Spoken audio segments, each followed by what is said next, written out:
আজকের একটা জেনারেশন তৈরি হয়েছে সারা বাংলাদেশে।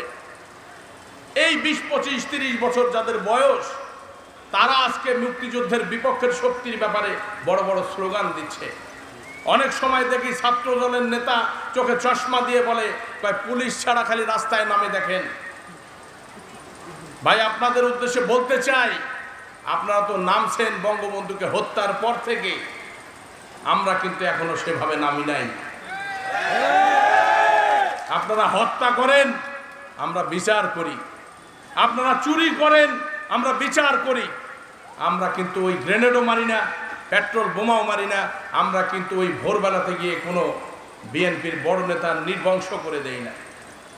বঙ্গবন্ধু রাজনৈতিক নেতা ছিল, মানলাম বঙ্গবন্ধু না হয় মহা অপরাধী, দেশকে স্বাধীন করে দিয়ে তার অনেক বড় অপরাধ হয়ে গেছে। বঙ্গবন্ধুর ছোট্ট শিশু রাসেল কি অপরাধ করেছে?